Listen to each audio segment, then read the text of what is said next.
carbohydrates these days get such a bad rap, so I wanted to go over with you why it's actually important to have carbohydrates, but when you pair them with protein, how this can actually get you some benefits of having the carbohydrates and protein combined.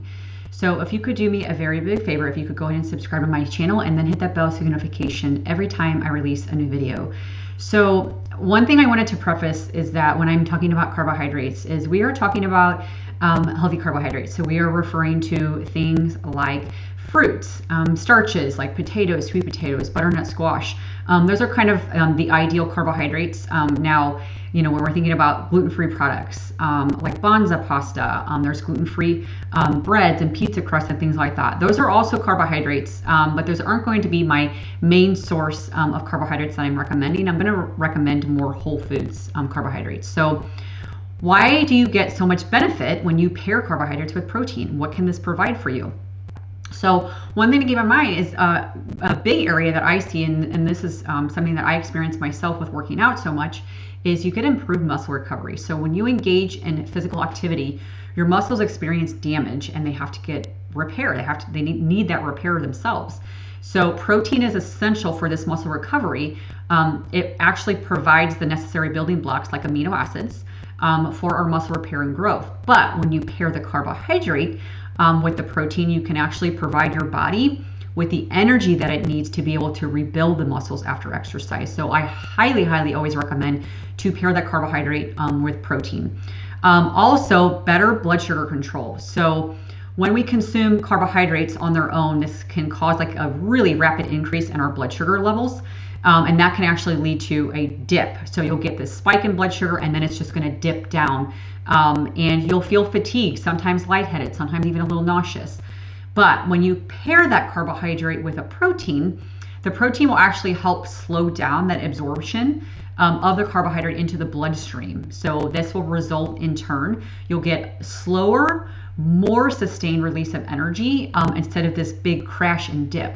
And that's why a lot of times when people will have carbohydrates alone, within an hour, they're usually hungry again. And it's because their blood sugar has dipped down because they didn't have any protein with it. So that you get this more even blood sugar that goes up and down instead of that spike that goes up and down.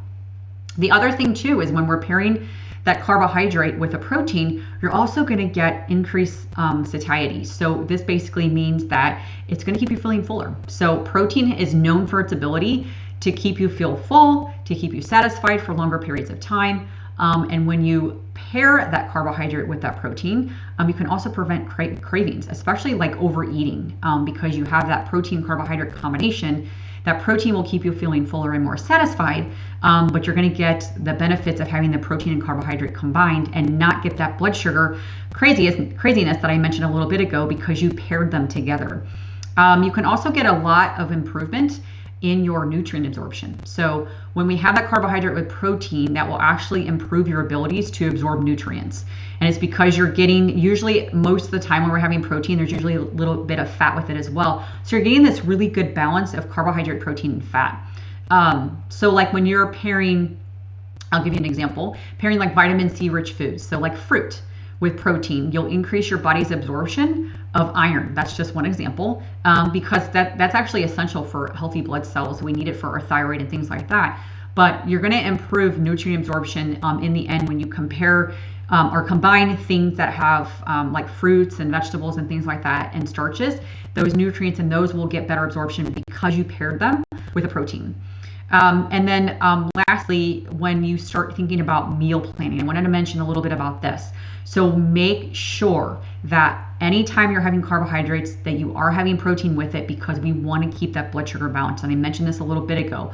So if we are thinking about a well-rounded meal and how do we plan this? How do we, meal prep and things like that? So anytime I'm having a big meal, so whether it's breakfast, lunch, dinner, even snacks, I'm typically going to make sure that I'm doing the same thing. Sometimes I can eat protein by itself, but I would never have carbohydrates alone. So for breakfast, it could look like, and a lot of times I'm having things outside of the typical breakfast foods. So like this morning, I had butternut squash, and I combined that with some leftover ground turkey, and I had a little side of avocado with it. And I actually just made that kind of a scramble, mixed it all up and threw the avocado on after it was done cooking.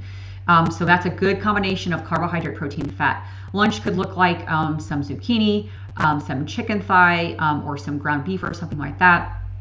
And obviously any other vegetable that you want. And then I might throw on like some, I love Primal Kitchen's avocado mayonnaise for a fat source, things like that. Or drizzle some coconut oil on there while I'm cooking with it. That's a good combination as well. And then if I want to have more carbohydrate with it, I might throw in a little bit of starch, or I might have a side of fruit with it. But again, you notice carbohydrate, protein, fat. And then dinner could look like, for example, tonight we're grilling some chicken breast that doesn't have really any fat in it, so I'll actually add a little bit of fat on the side. So I'm gonna make sure that I'm actually having the vegetables that I'm having are being cooked in coconut oil. I'm gonna get quite a bit of fat from that. So we're having some Brussels sprouts. I'm having that with it, and then some fingerling potatoes. So you can see my meals are always consisted of carbohydrate, protein, and then fat. Obviously, if it's really low fat, there's not a lot of fat in the meat, I will add extra fat. But this is a great way when we do this combination, particularly with the carbohydrate and protein. You get so many benefits, especially for your blood sugar. It's good for your thyroid and your adrenals. That combination is so important. So if you have any questions with this, absolutely reach out, let me know, comment below as well if there's any questions you have. And then I will see you on the next video. Bye.